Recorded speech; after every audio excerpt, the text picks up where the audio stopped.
this year's election is going to be a little different. Instead of one election day, we now have a voting season. That special time of year when polls can open weeks before election day. When your mailbox can become a voting booth. When how you vote is just as important as who you vote for. How, when, and where to cast your ballot depends on your state. 'Tis the season to be prepared. This year, plan your vote. Welcome to The Politicrat. I'm Omar Moore. It is Tuesday, October the 20th, 2020. On this episode, a closer look at the U.S. economy under Donald Trump, particularly over the last 1 year or so, and what Joe Biden is going to be doing about the economy. Plus, stories you are not hearing that you really should hear, including that of some nursing home care workers who are still caring for people in nursing homes amidst this coronavirus pandemic. That and voting news, 2 weeks of voting remaining, coming up next. Welcome back. Happy birthday, Senator Kamala Harris. Happy birthday. Happy birthday to you, Senator. And this is Kamala Harris's birthday today, October 20th. And how fitting is it? Just 2 weeks of voting remain. And no doubt Senator Harris is enjoying her birthday, but I'm sure that she's going to be on the campaign trail celebrating her birthday. I know that that's surely going to be the case. And of course, yesterday, Senator Harris was in Florida, her first day of campaigning since being off the campaign trail for around 4 days or so, due to one of her communications people in her campaign coming down with this coronavirus. There was also someone, I believe, who flew a plane who also had this virus as well. So out of, as they say, an abundance of caution, Senator Harris was taken off the trail. She was supposed to be in North Carolina last week. She did not. I believe she did a virtual event instead. She has been testing negative throughout, as has Vice President Joe Biden. And Senator Harris, it's just really great. You know, I got to meet Senator Harris last year, September of 2019, met her here in San Francisco. It's interesting. I met her at a place where I had first seen her, the same location. I first saw her at this particular location here in San Francisco during the time that President Obama's campaign, well, he was Barack Obama then, he was Senator Obama at that time, which is really interesting how things come around, because in 2008 was the first time I actually had seen Senator, then Attorney General, I believe. I don't remember whether she was Attorney General at that time or not. I think she was, or SFDA. But the bottom line is that I saw in person Kamala Harris back in 2008 and saw her in the same location literally 11 years later, got to meet her. And in 2008, she had been talking about Obama and saying we've got to elect him and he would be a great president. And I remember that. She was on that floor saying that. She was on the stage, standing on the stage floor and telling everybody in that building. Flash forward 11 years to September of 2019, and there she was again with her own campaign, talking about what her campaign could do, what we all could do together. And I got to meet her in person afterwards, had a picture or two taken with her. In fact, I posted one of the pictures on Twitter earlier today, October 20th, on my Twitter page at the popcorn REEL.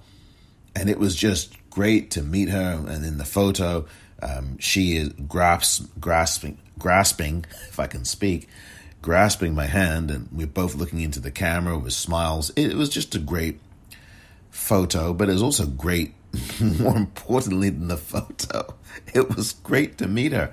She has this genuine infectiousness, and her energy is really positive. You can feel it. There's a genuineness about her spirit, and all of this is to say, happy birthday, Senator Harris. And may you have many, many, many more happy days, particularly 2 Tuesdays from now. I really do hope that 2 Tuesdays from today, you will be celebrating, whether it is on election night or whether it's just a few days after that, actually. I'm thinking at the moment here that we could be seeing a celebration on the night of, but we'll see. We'll see how that goes. We'll see. We will start to learn 2 Tuesdays from today whether or not we will have a celebration for Joe Biden and Kamala Harris. And I think we'll probably start to first get that idea roughly around 6 p.m. Pacific time on Tuesday, November the 3rd. Because Florida will have counted all its votes. In fact, they're tabulating their votes now. You will have had North Carolina counting their votes. Wisconsin, I believe, also starts to count theirs. Michigan, I'm not 100% sure. But those states, certainly Florida, you will hear from. And I dare say, it might be a little bit later than 6 p.m. Pacific. It may well be around 7 or 8 o'clock, 8 p.m. Pacific, 11 p.m. Eastern. 2 Tuesdays from today. We could start to find out whether there's going to be a celebration. Because I do not think there's going to be a landslide for Donald Trump. That, I can tell you, is not going to happen. There's going to be one of 3 scenarios. Either there's going to be a landslide for Joe Biden and Kamala Harris. Either there's going to be a victory for Joe Biden and Kamala Harris that is not of a landslide proportion. Or there's going to be a Trump victory. It's going to be one of those 3 things. It's going to be one of those 3. It could be a Joe Biden landslide, a Trump victory, or a Joe Biden, Kamala Harris win. That is fairly close, but a win nonetheless. And that last scenario, by the way, will mean that Trump will be in the courts. He already has his team of lawyers, but so do Joe Biden and Kamala Harris and the Democratic Party. They have many, many lawyers who have already been fighting across the country to stop the Republican chicanery and stealing and vote suppression that has been going on, which is not really, I think, properly being reported.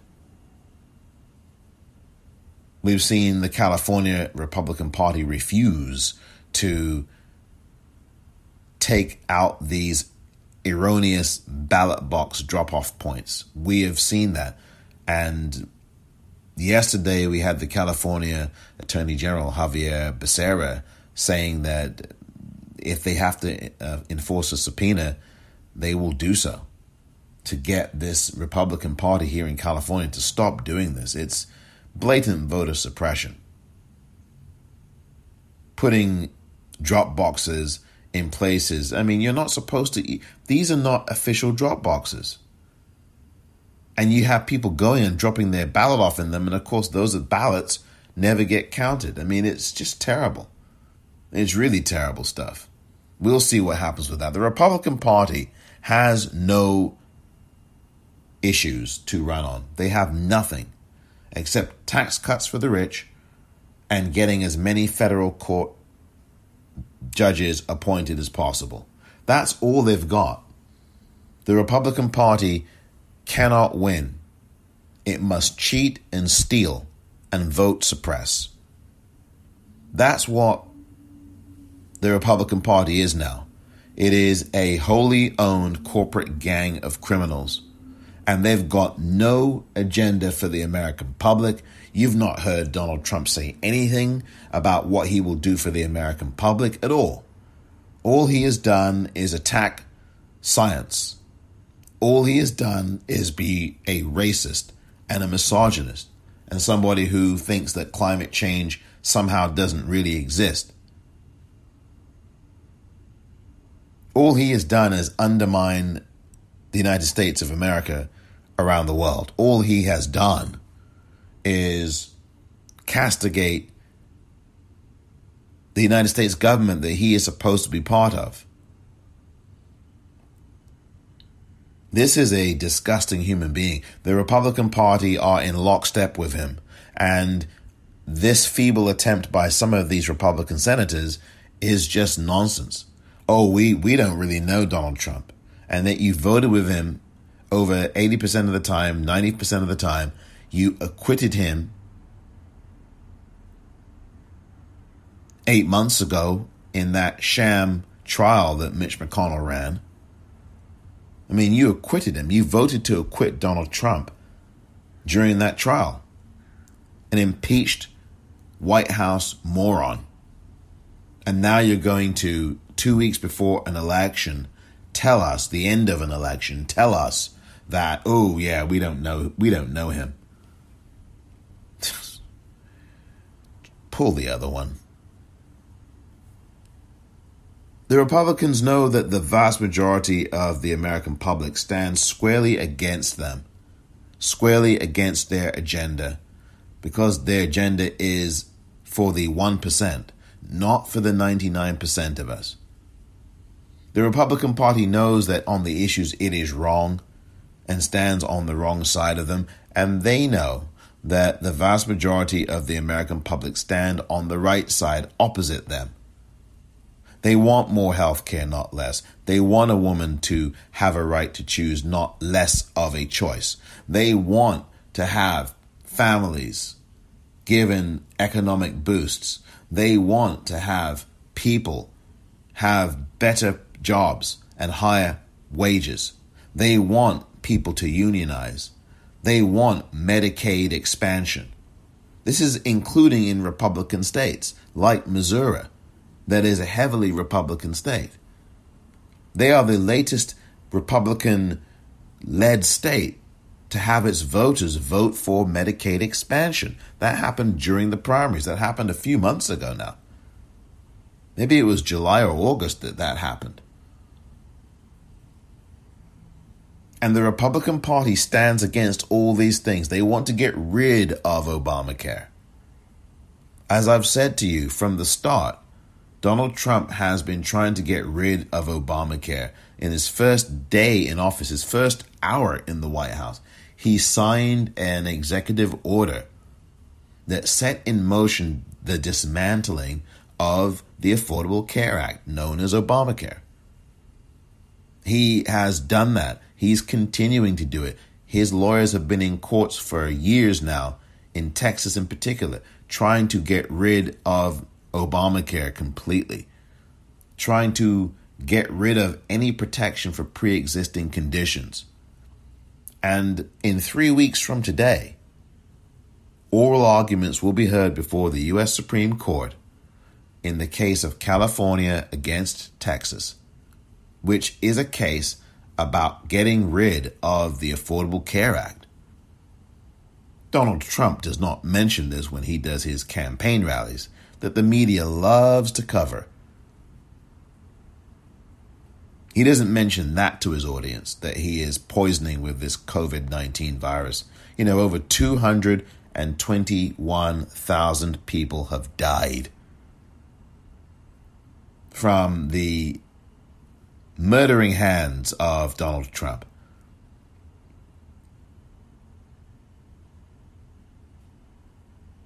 The Republican Party and Donald Trump are a bunch of psychopaths.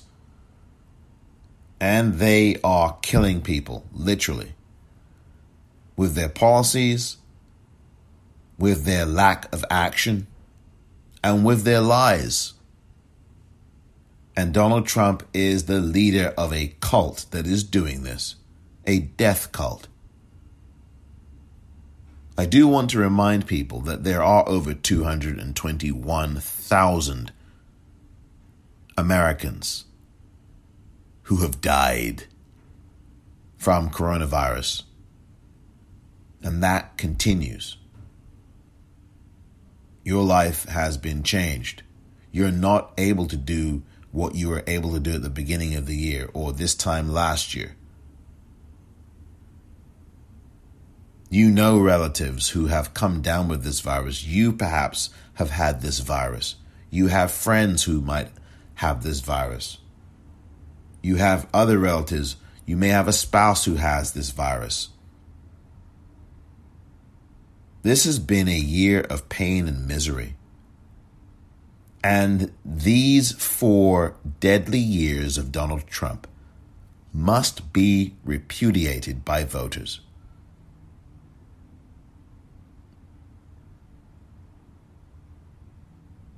Donald Trump and the Republican Party will pay for what they have done to us.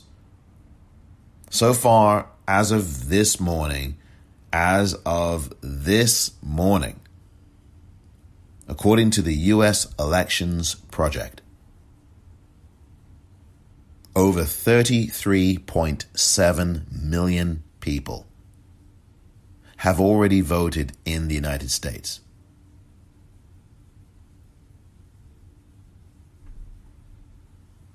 And there are still 14 days of voting remaining. And I honestly think that we will get to a total of 60 million people voting before we even get to November 3rd. More and more states are coming online. There are at least three more states that came online today. Hawaii in-person voting there. Utah in-person voting there. And Wisconsin in-person voting there. All 3 of those states began their in-person early voting today.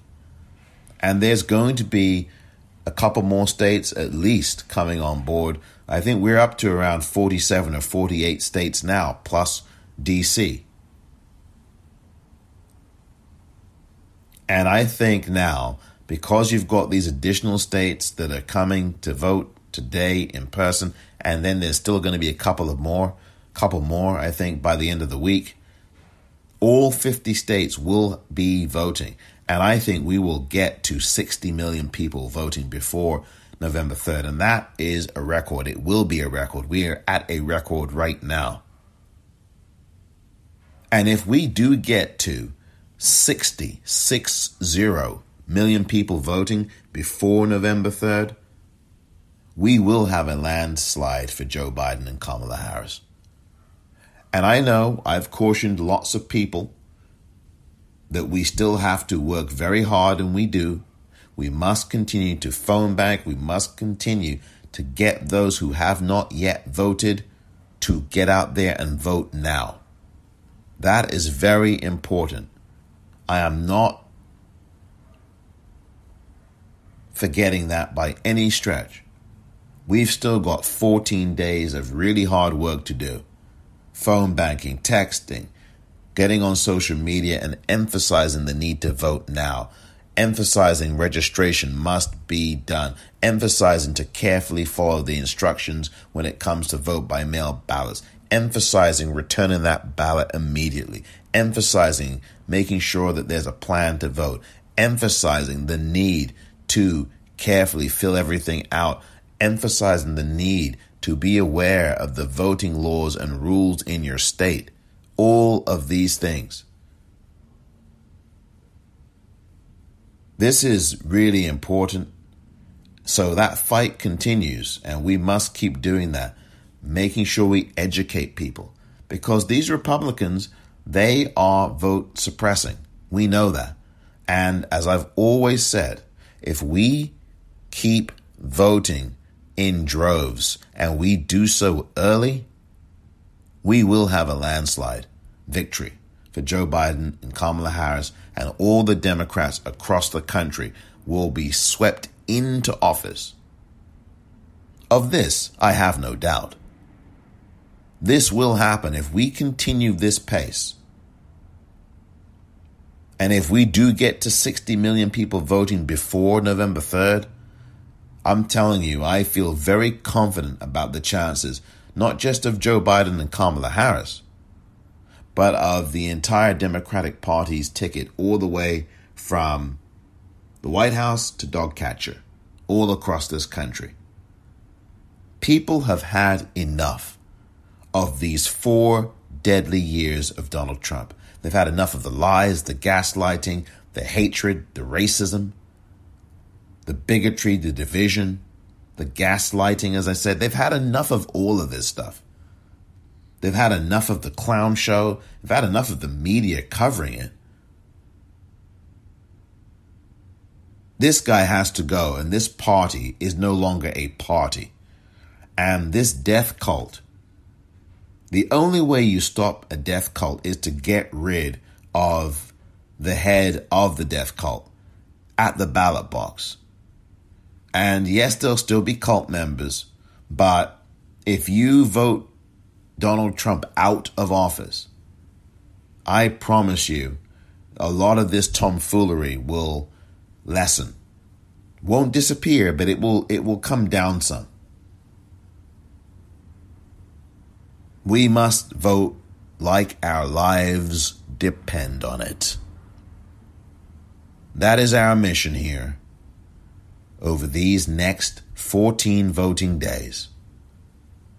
Everyone who is listening to me right now, who is a voter but has not yet voted, please vote now. No procrastination allowed. I'm Christine Romans in New York. The economic slump may linger. Half of the members of the prestigious National Association of Business Economics said growth won't recover until 2022. A majority don't expect the jobs market to fully recover until 2022 at the earliest. Worse, they forecast a 1 in 4 chance of a double-dip recession. It's a reminder that the stock market is not the economy. The S&P 500 and the NASDAQ have hit record highs, but millions are out of work and emergency stimulus has expired. The worry now, a so-called K-shaped recovery that widens the gap between winners and losers. Welcome back. I want to talk about the economy because that is something that is critical. I know everybody is focusing on other things, like the ridiculous things that Donald Trump does every day or says every day, but I want to focus on issues, and I've promised to do that so that people who are voting do understand that they can tell those who have not yet voted or who are not sure that they're going to vote about the economy, because the economy affects everybody. First of all, I want to say something that I may well have said many times before. The economy is not the stock market. As you just heard that piece of audio there from Christine Romans, that was back in August, when she laid out the real world situation about the economy in this country, that we are still in a deep recession and it's a K-shaped economy, meaning that the richest continue to prosper and the poorest, or rather the 99% of us, the rest of us, continue to struggle and our situations get worse or do not move at all. That is what the economy is. It is not the stock market. The stock market benefits the top 5% of the country. The stock market is vastly participated in by the top 5 to 10% of the country. Now, yeah, there may be some people among us who have individual stocks or who have portfolios, and sure, we all, or many of us, have mutual funds. Or some of us do. But how many of us really do have mutual funds now after what we've seen the last few years? The people who are really in the stock market are the people who move the markets, people who are buying 10,000 shares of some company, Those are the real movers and shakers of the market. Those are the people who benefit, who put down a couple of $1 million in a transaction without blinking an eye. They get on the phone, get online and do that. And they do it within a heartbeat. That is who this economy is working for. But the economy is not working for the rest of us. The economy is really not the stock market at all. The economy is gross domestic product. It's housing construction. It is employment. And if you look at those kinds of things and unemployment claims, first-time unemployment claims have been averaging around 900 and some odd thousand per week since this pandemic. And it didn't have to be that way because Donald Trump didn't do anything to really put the Defense Production Act into action. He only tepidly and sporadically did, and he did not make it an across-the-board action. He didn't activate the DPA across the board. And had he done that, he would have been able to help reinvigorate the economy. You had people who make masks in Maine, in New Hampshire, and elsewhere. One person who does this, I believe in Maine, who could have helped benefit the economy.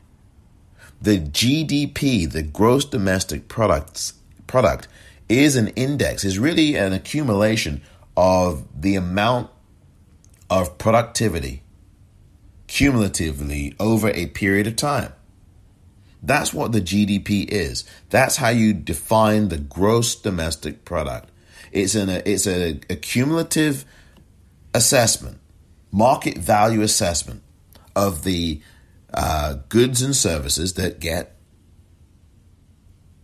produced, that get manufactured, that get produced in any given quarter. And the thing is that if Donald Trump had put through the Defense Production Act and made it stick and gave it full-throated enforcement rather than these sporadic little bit here, a little bit there kind of thing, he could have helped stimulate this economy because you would have had people making things. And what better thing to make during this pandemic in this country than a mask? Donald Trump absolutely failed and willfully failed. There was a company, I believe in Maine or New Hampshire, I forget which state, it might have been Maine, who was standing by ready to make millions upon millions of masks. Millions of them. That would have helped the economy. Would have helped. That would have certainly helped the GDP. And Donald Trump has never got the GDP to his 3% target. It's not 3% target at all. He said, 3% to 4%, I can get it. And it's not. The GDP is not at 3%. Not to the best of my knowledge. It's more like 2.6 or 2.7%. And he's just not there. He is not there on the GDP. And that's because of him. That's his own doing. This is a guy who ran into these disastrous trade wars with China. He started this. And farmers in this country got hurt. And that's not being talked about nearly enough. He had a chance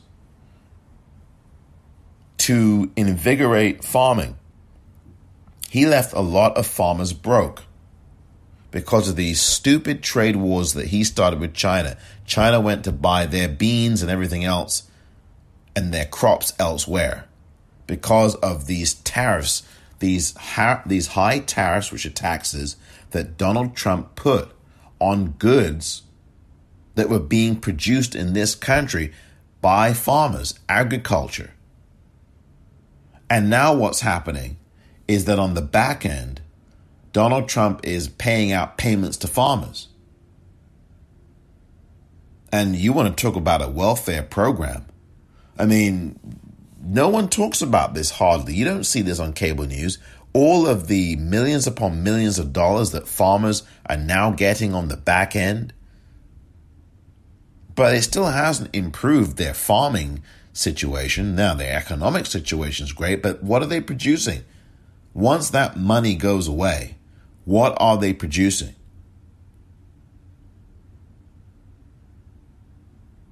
I mean, the GDP is about products. The GDP is about spending. There is no consumer confidence, folks. You cannot have and this GDP was in this situation before this pandemic hit. Donald Trump says, oh, well, the pandemic's the reason why, and the economic growth was great. But that's not true. The economy sucked under Donald Trump even before this pandemic arrived. He absolutely squandered what President Obama and Joe Biden had left. There was a surplus, there was a positive economy, and Donald Trump frittered it away by cutting taxes on the rich, by cutting back on things that were needed. He cut back. I want to let you listen. You have to remember this. I'm going to remind you of this. In his first hour in the White House, Donald Trump overturned President Obama's mortgage fee discount for first-time home buyers, low-income home buyers, middle-class home buyers. So it made it harder for those groups of people to buy a home. It made it more expensive for them. Let's put it that way. It made it more expensive for lower income, middle income, and first-time home buyers to buy their home because Donald Trump, in his first hour in the White House, signed an executive order that eliminated President Obama's federal mortgage cut.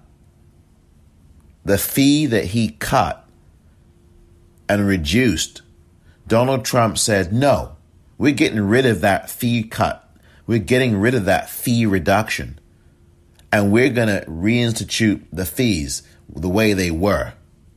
So it's going to be harder and it's going to be more expensive and more costly for people to buy a home if they're young, if they're lower income, if they're middle income, or if they're first-time buyers, which are young people, typically.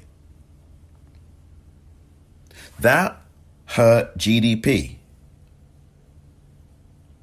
If you don't have home buyers, if you do not have home construction and home buyers,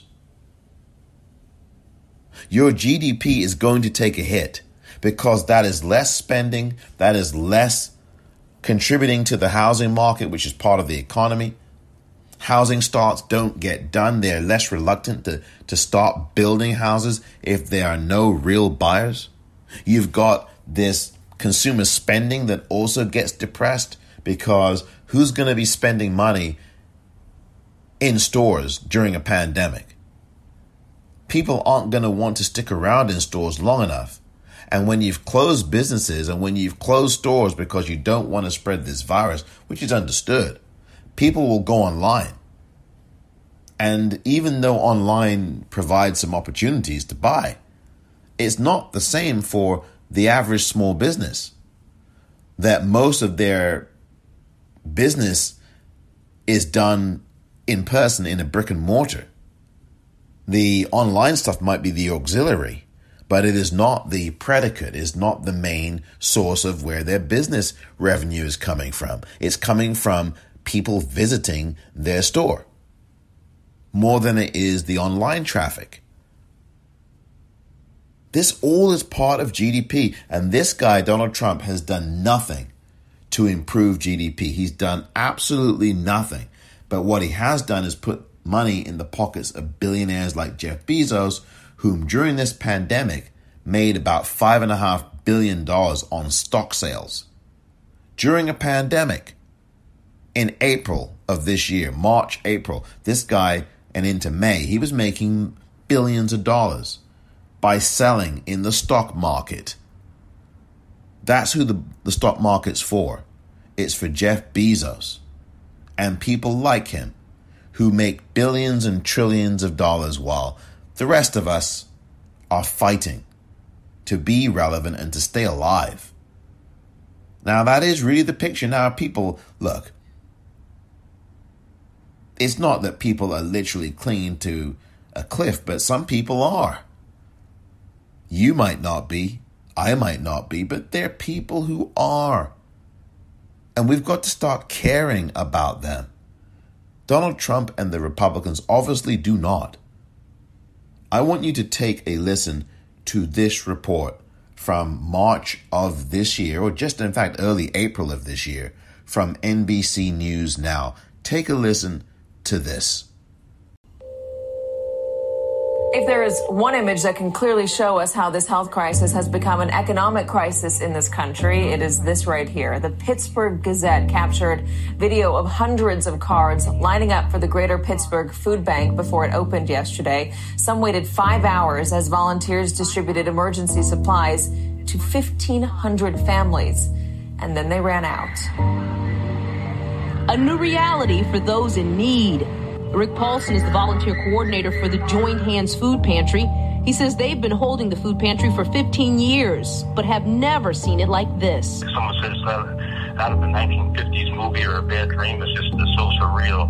On this day, 7,200 pounds of food was given away from the Chicago Food Depository, and it went fast. We had so many calls from people, and we knew they were first-time people because they were asking where the location was. Just moments ago, the Labor Department put out its statistics, a jaw-dropping 3,283,000 jobless claims were filed last week.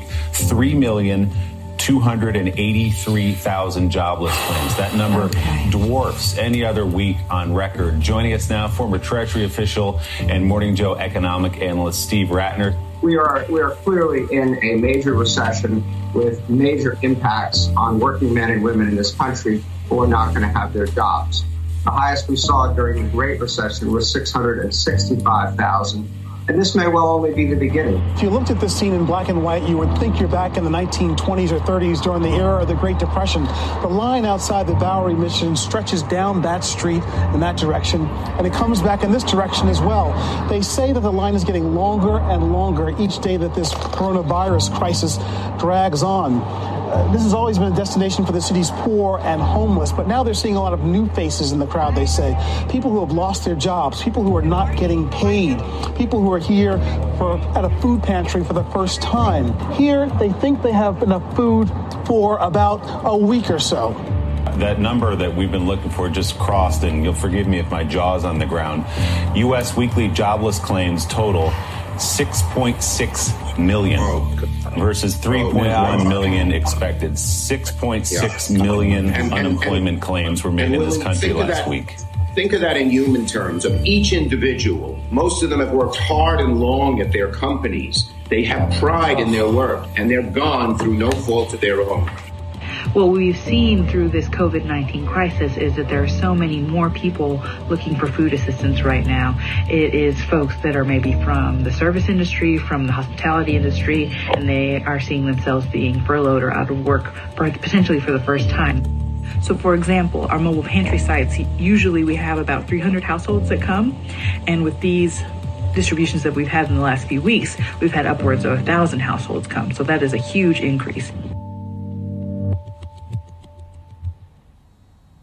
Indio, California, Fayetteville, Arkansas, Pittsburgh, Pennsylvania, New York City. Those are some of the places that you were hearing stories from. Now, you couldn't see the cities, but those were just some of the cities that the report you just heard was telling stories from. And I'm going to link that video that you really have to watch. It's from early April of this year. The food bank lines. Long, miles long lines of cars waiting for food. And that situation, by the way, has not changed here in October. We are now 14 voting days remaining in this election season. And this is what's happened, folks. And it's still happening all over the country. There are people out of work, people who have been claiming first-time unemployment benefits every single week, obviously different people. And it's at least between 800 to 1 million new claims every week. We have now a net job loss of 11.5 million jobs from the year, including what we've seen these last few months. We have a GDP in freefall. We have the worst economic quarter in the history of this country. From April through June of 2020, according to the Bureau of Economic Analysis, they have said that the U.S. economy contracted at a 32.9% annual rate. It's the worst quarter for U.S. gross domestic product on record.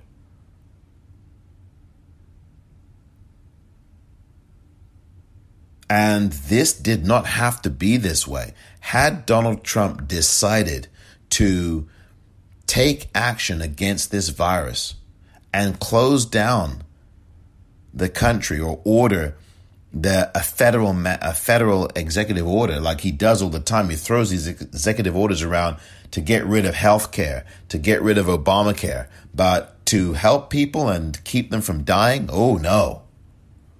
You know, this is his opportunity, but he didn't do it.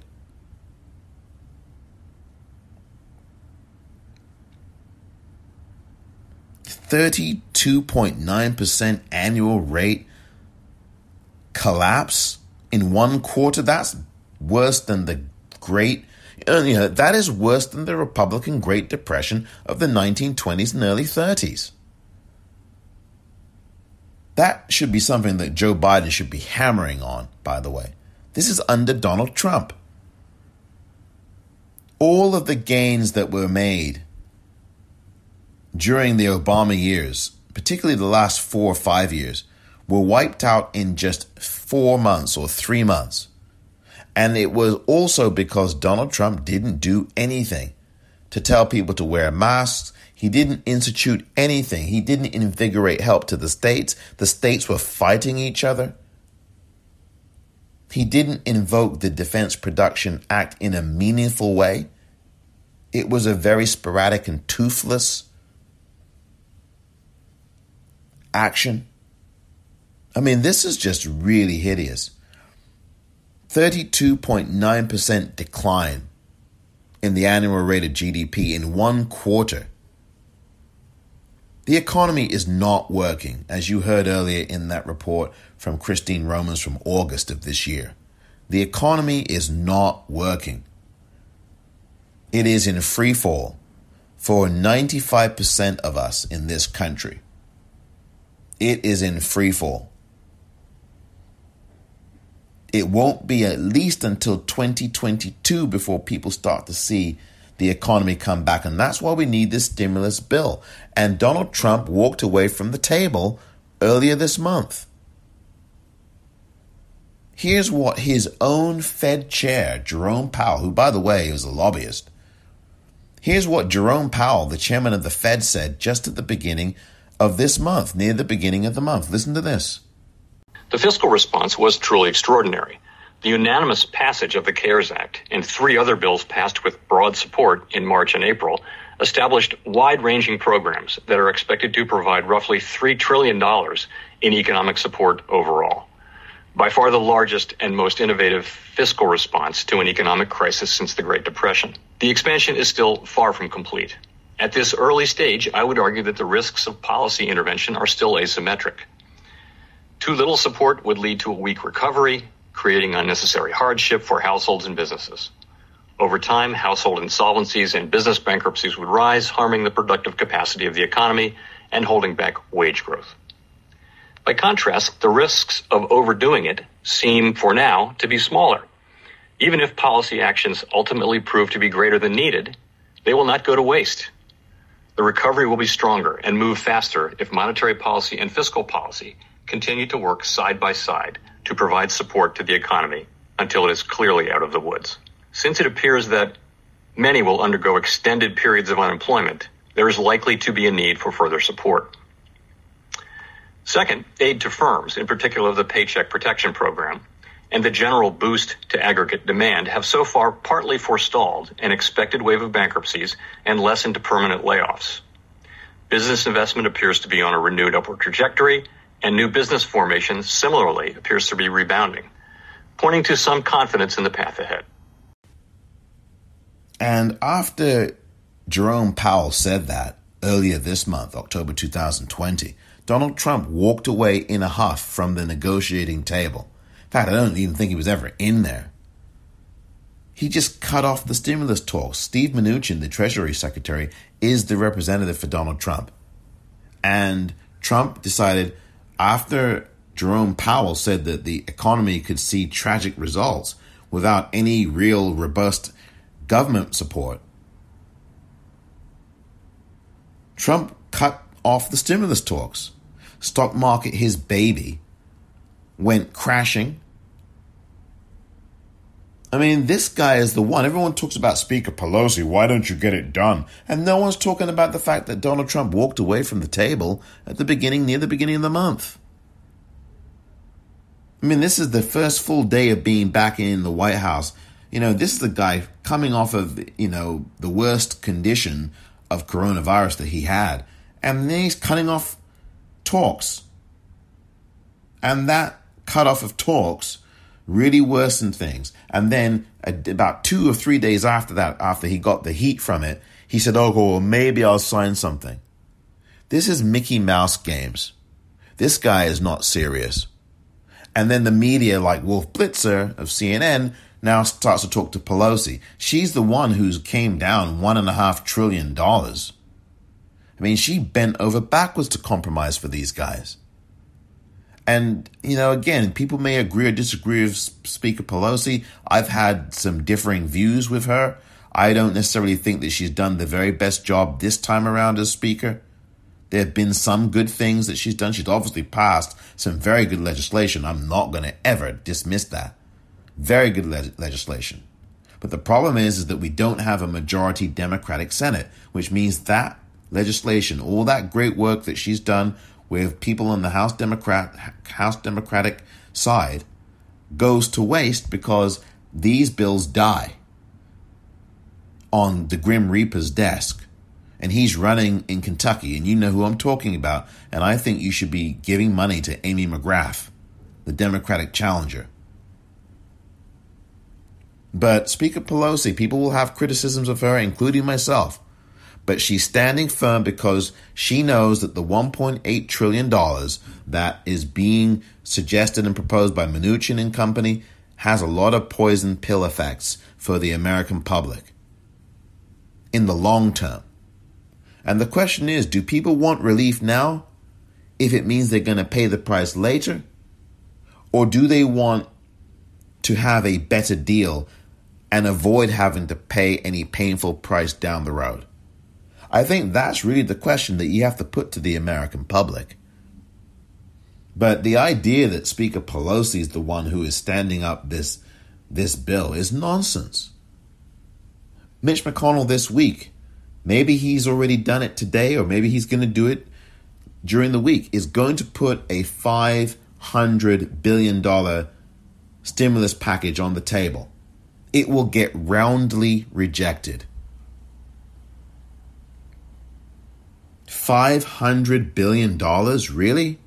When Donald Trump via Steve Mnuchin was saying $1.8 billion and Speaker Pelosi is saying 2.2 trillion, and Donald Trump was saying 1.8 trillion, and you've got, I mean, this is just crazy. And you've got Mitch McConnell, $500 billion? I mean, that's just an insult. And he knows it's not going to get passed. The Republicans do not want to do anything with stimulus. They are more interested in getting and ramming through a Supreme Court pick so that she can help undo Obamacare and help undo a woman's right to choose, help undo unions, help undo people having their choice to marry if they want to marry someone. That is what these guys and Donald Trump are interested in, much more than your economic well-being and your health, physical well-being. That's the truth. They are very reluctant, if at all, to do anything with the stimulus. They're playing the politics, not Speaker Pelosi. These guys do not want a stimulus package. They were complaining back in April and March. Oh, and Lindsey Graham was on the Senate floor doing this, and he's running against Jamie Harrison. Jamie Harrison should be cleaning his clock right now. Lindsey Graham was on the Senate floor during those debates back in March and April. Oh, why are they getting $600 of unemployment insurance extra? Oh my gosh. He ended up losing that battle. Just like I think he's going to end up losing his Senate seat in South Carolina. These guys are arguing vigorously. Ben Sass was on, and I believe Tim Scott also. Sass is running. He's running in Nebraska for his seat. This is the guy that came out and attacked President, Donald Trump. He's not a president at all. This is the guy that attacked him, last week. Big deal. But he was there voting to acquit him in February from, an impeachment trial. He's there talking about, oh my gosh, that's too much money. $600. This party and this guy in the White House are not interested in helping you or people you know or family members that you know or friends that you know or have who are in distress economically. And I think it's time for you to vote these people out. Keep that in mind when you go to the ballot box. When you are persuading people who are still, I don't know if I should vote. I don't know. Make sure that you tell them about this economic situation that I have been telling you about. That is documented. That is factual. I'll link to some of the things I've been telling you about. Donald Trump has failed. Joe Biden has a comprehensive economic plan. A comprehensive economic plan that is really going to make a big difference. And he's going to do more of what he did with President Obama when they had to come out of a big recession that was left by George W. Bush, the Republican. A tale of two tax policies. Trump rewards wealth, Biden rewards work. And that's what an economy is. It's built of you, the worker. The wealth in this country does not contribute to the economy. It really doesn't. The wealth is all about people preserving their wealth and keeping it. They don't recycle that money into the economy. They recycle it into Swiss banks and offshore accounts in the Cayman Islands. I think it's time that people get educated about these things, because that's the truth of what's going on. Go to joebiden.com. He has comprehensive plans about tax policy, about reviving the economy, about helping working families out. It's working families who are really taking the brunt of this. They really are. And there's a comprehensive Build Back Better plan, Joe Biden's jobs and economic recovery plan for working families. And it's detailed. I mean, it really is. It addresses small businesses that have been ripped off. Remember that PPP program that was supposed to help small businesses like mom and pops, but was going to, billion-dollar and trillion-dollar businesses, while the real mom and pop stores weren't getting anything? I mean, that's what Donald Trump is. That's what the GOP is.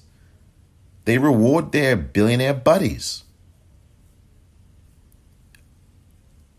When I return, you've got to listen to this story. It's a heartbreaker. I know, as if we need anything more heartbreaking. But while you are voting, and when you vote, and make sure you vote today, make sure that you have this story in mind. I'm going to play it for you. It's a few minutes, deals with nursing care workers, nursing home workers who are care workers, and what they're going through during this pandemic. This is from March of 2020, but this situation still continues. There's still very little PPE going to doctors and nurse care workers, nursing workers who are caregivers. When I come back, you have to listen to this report. We took a bad economy that was falling and turned it around. Trump took a good economy and drove it back into the ditch. Through his failure to get COVID under control, his failure to deliver real relief to working people. Does he not understand and see the tens of millions of people who've had to file for unemployment this year so far? The people who lost wages while the cost of groceries have gone up dramatically? Donald Trump has been almost singularly focused on the stock market, the Dow and NASDAQ. Not you, not your families. My plan will help create at least 5 million new, good-paying jobs and create them right here in the United States of America. Let's use this opportunity to take bold investments in American industry and innovation so the future is made in America. I'll be laser focused on working families. I'm Joe Biden, and I approve this message. You know what? I think it's very simple. People are dying. People are being evicted from their homes. Families are forced to leave their homes. This is not where the country has to stay. A sea change is required. If you have not yet voted, please vote today. Vote Democratic, up and down ballot, and tell everybody you know to do the same. This year's election is going to be a little different. Instead of one election day, we now have a voting season. That special time of year when polls can open weeks before Election Day. When your mailbox can become a voting booth. When how you vote is just as important as who you vote for. How, when, and where to cast your ballot depends on your state. 'Tis the season to be prepared. This year, plan your vote.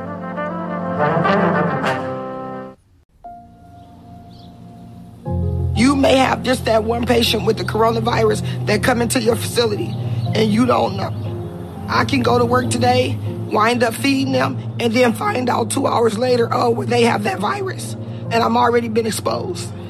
Nursing assistants, CNAs, we're the closest ones. We're the front line. The work of nursing assistants has always been difficult and low-paying. But add coronavirus and it's become dangerous. Across the country, nursing homes are especially vulnerable. One elder care facility where 19 residents have died. In Palo Alto. In the New Orleans area. In DuPage County. Sacramento County. COVID-19 spreading through our most vulnerable population.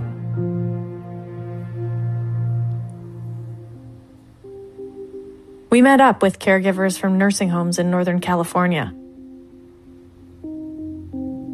They attend to the kind of patients who are most likely to die if they get the virus. So can you do your job without touching people or without being close? It's impossible.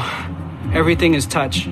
Bathing, feeding. Assist them to the restroom. Brushing the teeth. Turning. It's almost like a holding and cleaning at the same time. Helping nurses with wound care. Cleaning their ears. Tying their shoe. We do everything.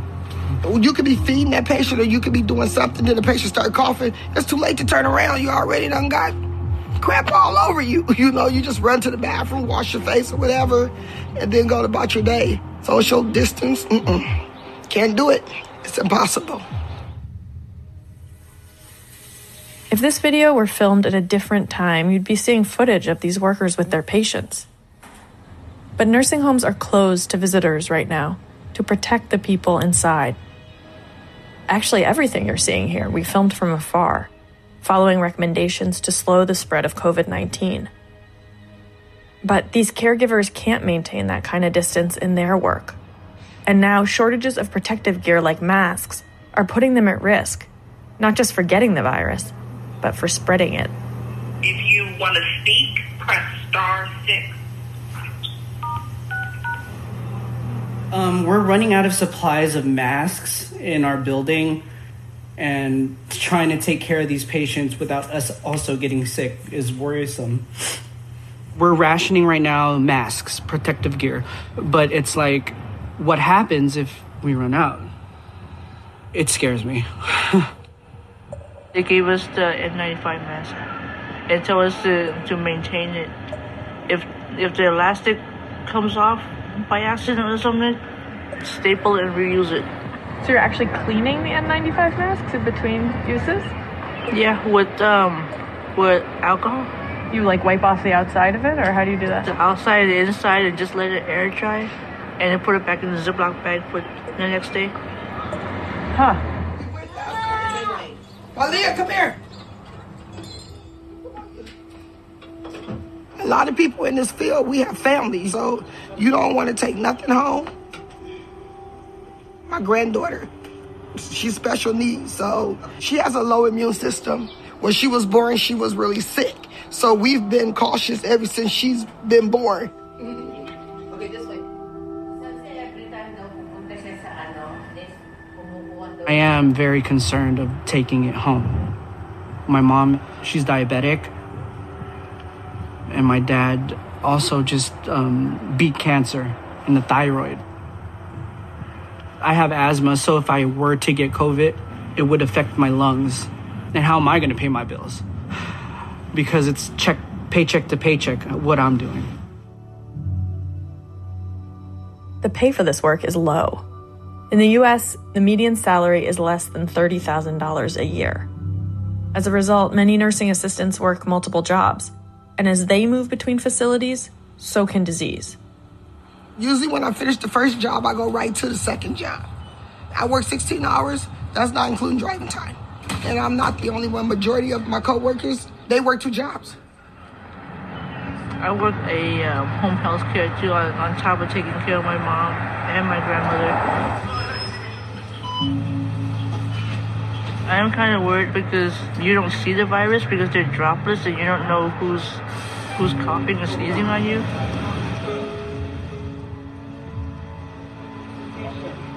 Even though I do try to sanitize like along the way going to my next client, but sometimes it's just not enough, I think. But who else is going to take care of them?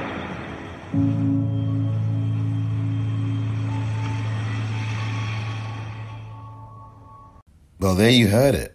And it's Black, Asian, Latino, Native American caregivers. These are the people who are the ones most affected.